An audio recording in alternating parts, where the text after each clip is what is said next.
So what my work is there's multi-steps. And this was a presentation I gave at a conference called SLSA, which is the Society of Literature, Science, and Art. And it reflects the first step. I'm now on to subsequent steps, but just overarching view of what it is. The first step was what I'm now calling a critical design step, which was sort of an intersection between critical theory and design. Now I'm on a participatory design thing, and then I'm going to be running a study. But on the essence of critical design, the idea of critical theory is that I came into this lab on the Bernard side of things and was looking at the spatial perception. And my background's in interaction design and psychology, very interested in literature and art. And it struck me as a little weird that people were using this term of immersion to mean all these crazy sort of gadgets when Daniel so vividly showed us that all you have to do is close your eyes to be in a virtual reality or dream or take a psychedelic drug. So in that case, what is immersion? I start thinking. And in the process of thinking about it, my goal was actually to design a piece that was sort of reflecting a non-traditional virtual reality. But what eventually came out of the framework was something that may or may not have a bigger application, not just for my own design, but actually for critical theory. And so that's why I brought it to SLSA to vet it against people in the humanities and science and literature, and that's what happened. And so I'm working on integrating what I found. But like I said, my background's in cognitive psychology, neuroscience, and human-computer interaction. The first two in an academic setting at McGill University, and I currently work in industry as an interaction designer, so applying research methods to generate good systems. So I want to present the pharmacon here. So at the top, you have work from Hunter Hoffman on virtual reality therapy, which is some of the stuff that Diane's working on. At the bottom, you have the American Psychiatric Association taking video game addiction seriously. So when you juxtapose these two facts, we don't really know what the idea is with mediated experience, but we know that there's a profound psychological effect. It can take your 17-year-old kid and lock him in his basement for months on end until he malnourishes himself playing WoW. Or it can actually help a burn victim not feel the sensations of pain as his bandages are being repaired. So I obviously don't want the negative effect. I'm not interested in generating that. I'm interested in generating the positive effects. So that becomes the question. And so the research-based design approach has come up with this device called the Sonic Cradle. And what the Sonic Cradle is a chamber which suspends your body horizontally and allows you to control music using your breathing in a sensory deprivation chamber. And we're still experimenting with participatory design, but the goal of it is to mediate stress and anxiety by helping people learn how to meditate and giving them a meditative experience well beyond their actual ability. And in the context of this is where I confront this ambiguity of immersion. So like I said, this was a presentation for another conference, so I'm maybe skipping slides here and there. But basically, it's an interaction between research and design, because I start with a criticism of theories of immersion. I come up with an artifact which represents those criticisms. I do a participatory design to hone that artifact, and then I run a validation study to see if the interaction is actually achieving the goals it was meant to achieve. So this is my thesis as a whole. All of that stuff we're going to ignore.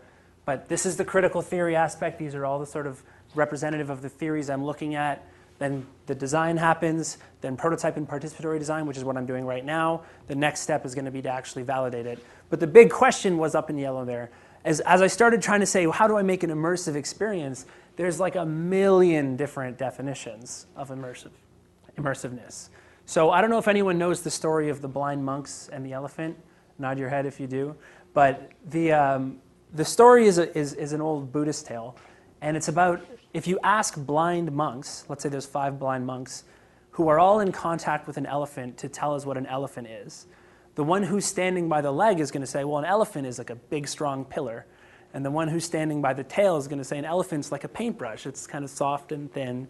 And the one who's at the tusk is going to say an elephant is a long ivory, spear. This is exactly what people are doing with immersion, and it's painfully obvious as you start to get into the theory. The technologists are all talking about having gadgets on you and sensory encapsulation. Surprise, surprise, right? The people in traditional media art are talking about contemplation. Immersion is about deep thought and thinking about the implications. And you get into literature and people are talking about getting lost and being transported to an imaginary world. And you can go again, there's also great writings on dreams, on language immersion to learn languages, and of course hallucination, as I mentioned earlier.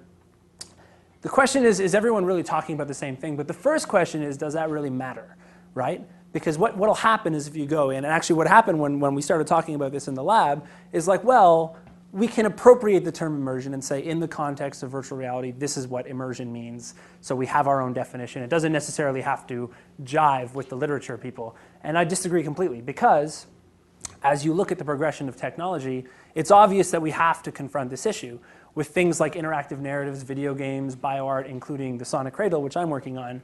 We have these combinations of, in different weighting, these combinations of literary elements, artistic elements, and technological elements. So a video game is an example we all know well. So let's take a random video game like Metal Gear Solid, one of my favorites. And we say, when I ask, is Metal Gear Solid immersive? I could be asking, are the graphics good? I could be asking, is the story engaging? I could be asking, is the plot really sort of driven, like driving? Could be asking, is the challenge immersive, the way to play? I could also ask about it as an artifact in terms of artistic principles, in terms of styles they were using. Who are they channeling? Am I contemplating a reinterpretation? I know there's this game Braid now, which it's like a simple kind of interesting game with cool gameplay, but it also makes you contemplate nuclear proliferation. So there's lots of different elements of what immersion is. So the need is really to unify all of these things. My need is the last two words there, to fuel design, because I want to design that non-traditional immersive interface. But in general, there's a need in the field too, which it seems that I may be approaching a framework to address this. So this was a humanities conference, so I wanted to fit in. So I have lots of big quotes like this, but I won't go and read them as everyone did there. But in VR, people are talking about sensoromotor immersion in the sense that Mel Slater, the proponent in the field, says a head-mounted display is more immersive than a desktop computer because in a head-mounted display, you can simulate using a desktop computer. But in a desktop computer, you can't simulate being in a head-mounted display. And so I just read that and I was like, like dreams and books and art and like this is so narrow, right? But then, you get the same thing from literature too. And again, surprise, surprise. I like this one here because she uses the word space travel. In the space travel mode, consciousness relocates itself to another world and taking advantage of the indexical definition of actuality, reorganizes the entire universe of being around this virtual reality, right? So imagination. Artistic stuff is across the field, is quite different, but one of the unifying factors is this push towards, now that we have technology art, we have immersive media art. And then they're kind of approaching this same contrast because they're saying, whereas Benjamin and Adorno and historical people who were confronting film were talking about art as contemplation, now there's actually some sort of technology and some sensory stuff. So everyone's confronting this problem. And so I'm going to skip a bit of the specific references, but one of the main things I noticed in the massive literature review of all these theories of immersion is that the theories all reach for each other. So all the technologists will spend 90% of their papers saying immersion is about this and this and that. But then just to make sure that no one can criticize their airtight argument, the very end they'll refer to the book problem, or they'll refer to, oh yes, but we recognize there's a psychological form of immersion or some other form of immersion. We recognize it, the end, right? But then at the same time, on the literary side, people talk about these sort of spatial elements too. And there's this huge kind of reaching that both these sides of the fields are reaching for each other, suggesting that the other side exists without actually going into it. So my conclusion really was, this was the first kind of predication of my theoretical approach here, was to say, let's just separate the concept of immersion from the concept of immersive. So what if we take all these theories, from art to virtual reality to literature to video games, whatever, and they all become a definition of what makes that particular medium immersive.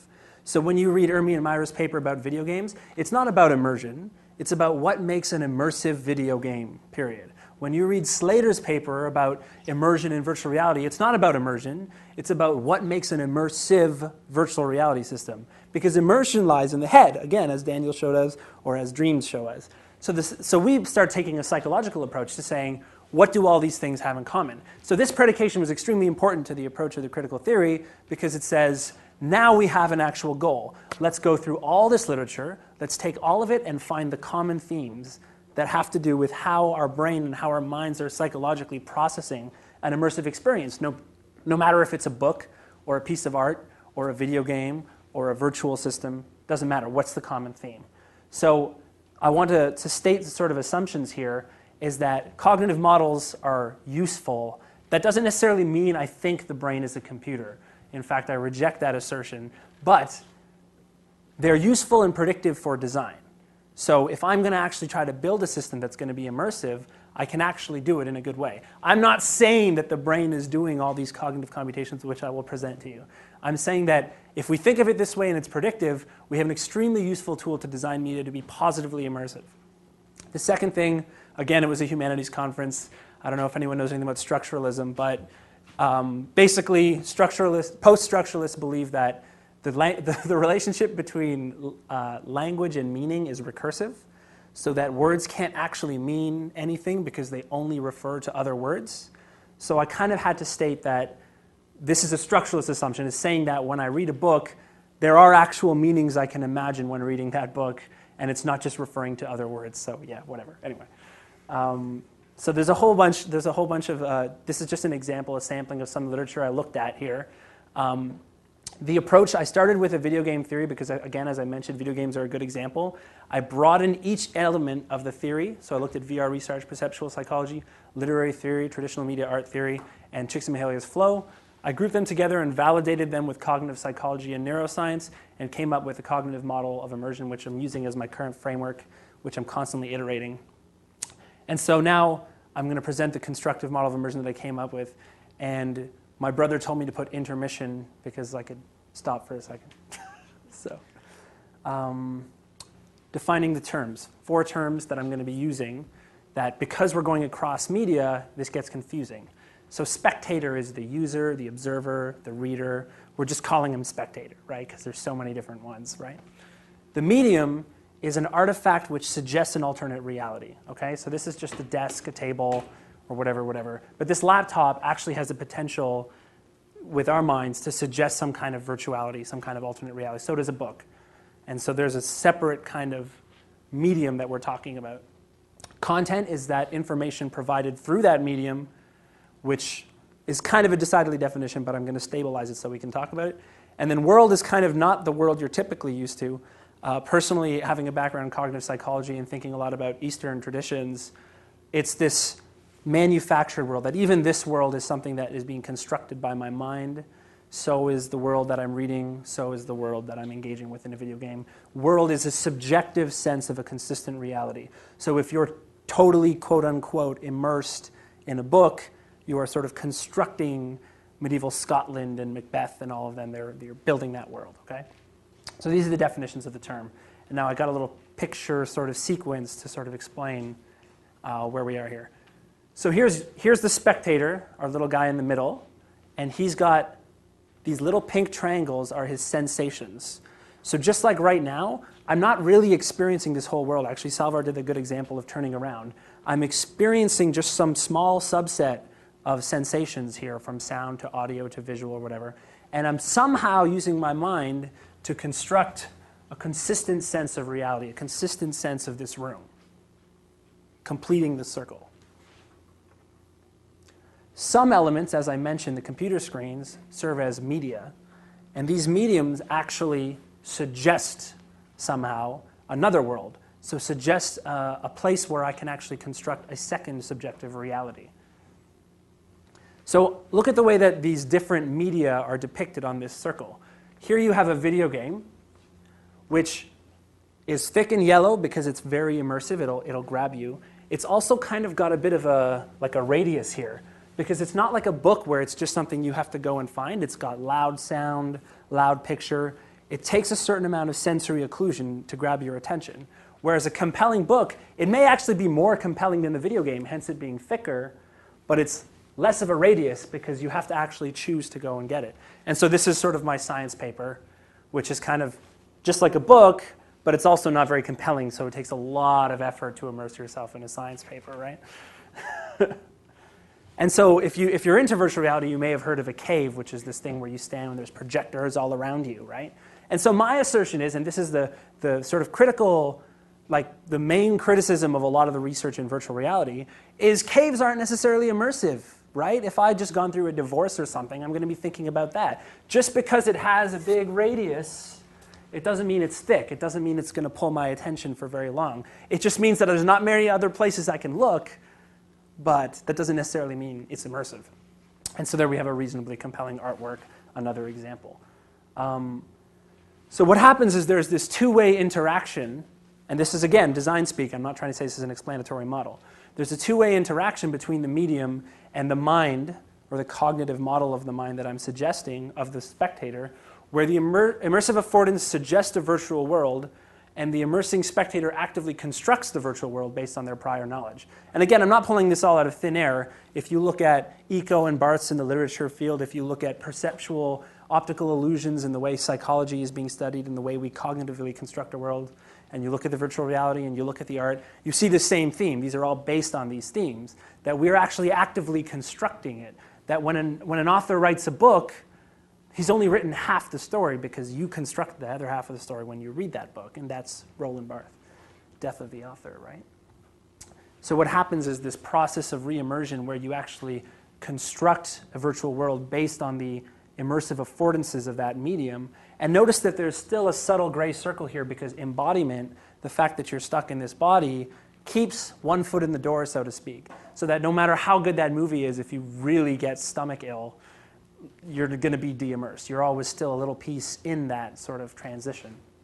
So the idea is really that immersion is modeled as a process of the spectator's mind co-creating the holistic experience of a virtual world suggested by a medium.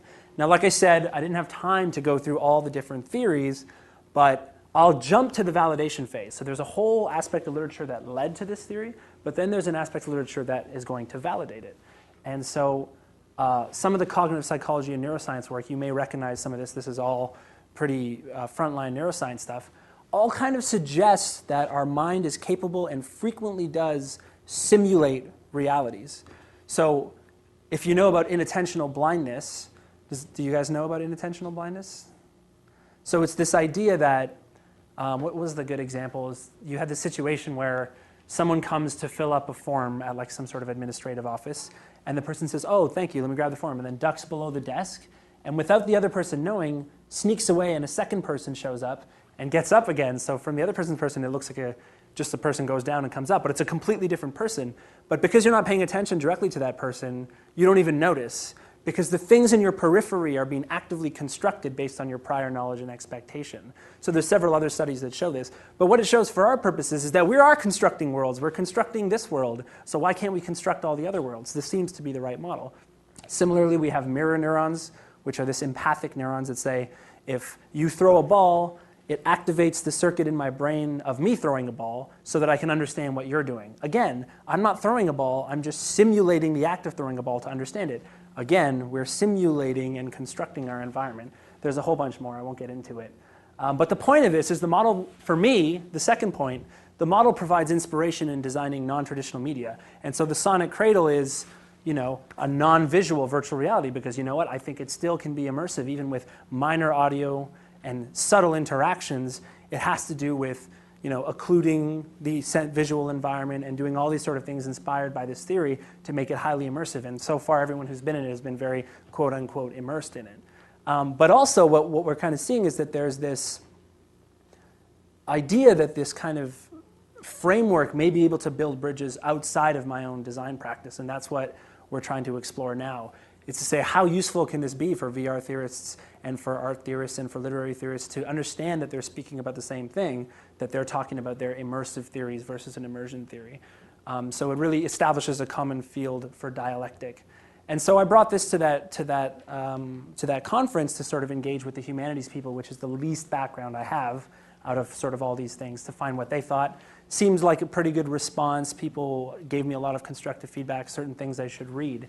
But I think it really, these famous optical illusions, the fact that if I ask you to picture a white cube floating in front of a bunch of black orbs, or if I ask you to picture looking at a white cube through Swiss cheese, you can completely change the way you see this. So you have this cognitive construction of your perception, and it's almost like this is the subtle metaphor for what our minds seem to be doing when we're engaging with all media. And all the localized media theories are kind of focused on their medium only, but our mind is really doing a holistic process, and that thanks to all these theories around there, I was able to see these themes and demonstrate that, well, it looks like it's actually the same thing. And if we know that it's actually the same thing and we study that, then we're going to have better designs and a better understanding of each of these specific media. So that's basically the framework I presented at SLSA, and I got people to sort of encourage some sort of feedback. And so hopefully we're going to publish this framework to somewhere that's not just about design, but I'm also moving on towards actually using it towards designing the Sonic Cradle. So thank you.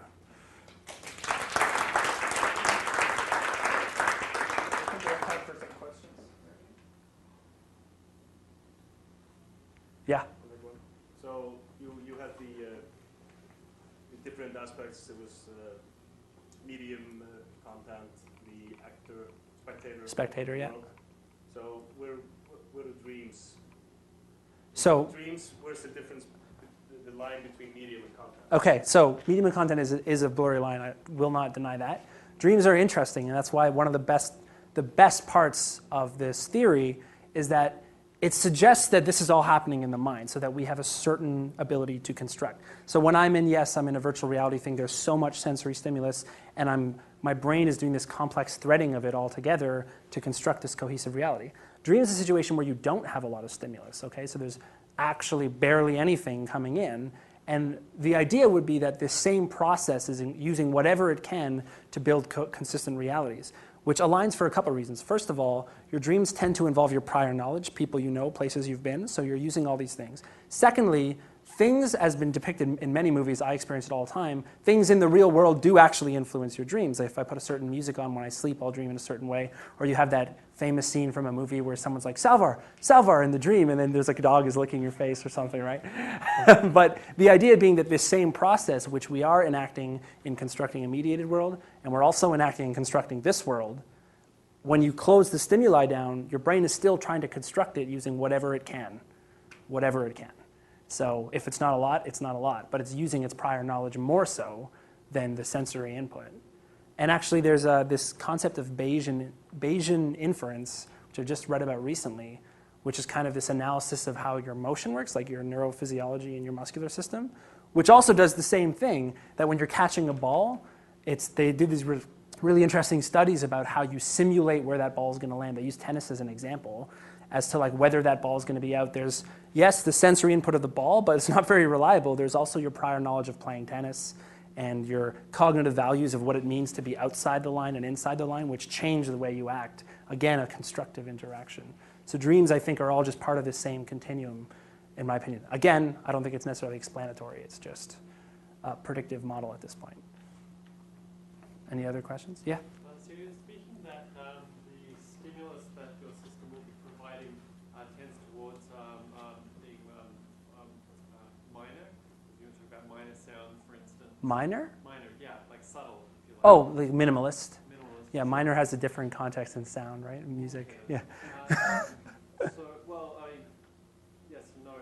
But I was just wondering, how do you deal with the point that people, like, in the world generally, in society, are normalized to some sort of hyperstimulation, so that when they come into your system, they don't have some sort of mental relapse into just thinking instead of experiencing. They will. Everyone will have that relapse. I agree, we are overstimulated. I think the entire system is designed specifically to deal with that, in the sense that if we're talking about VR therapy, and I walk into a school where people are building complicated technological environments to be therapeutic on something like stress and anxiety, this is exactly what I think the problem is that it doesn't, first of all, it doesn't have to be visual and graphical and sensory occluding to be immersive.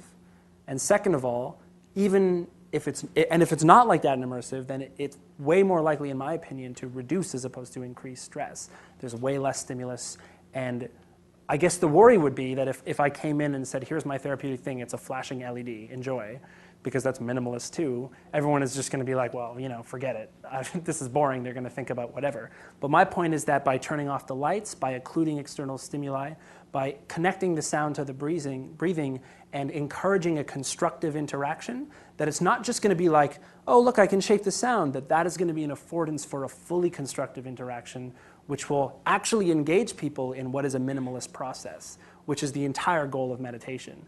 Because meditation is not just about relaxing and going to sleep, it's about taking vigilance, like focused attention, things that are normally the case of a high aroused state, and applying them to relaxing things to build this transitional bridge from aroused to relaxed. So it's not about just calm down, go to sleep, because, for example, in anxiety disorder, you just can't do that. It's about, well, I know you're really, really engaged right now and you want to focus on things and you want to focus on this. Well, how about you just focus on your breathing and see what happens? And that's the goal. It's that don't focus on some 3D virtual environment. Just focus on this subtle sound and on your breathing, and maybe 30 minutes later, you'll actually calm down. And I argue that if there wasn't an interaction like that, it would be a lot harder to focus on it, because the constructive interaction is what immersion is all about. Does that make sense? Cool. Any other questions? Cool. Thank you. Oh, yeah, got one. Sorry. So, Mel Slater were in this room here. So what are the implications of your approach, your framework for the virtual reality people? Well, my first implication, as I said, is that I think that the work is fine, as long as, especially because Slater himself is stimulating progress in that field in a great way.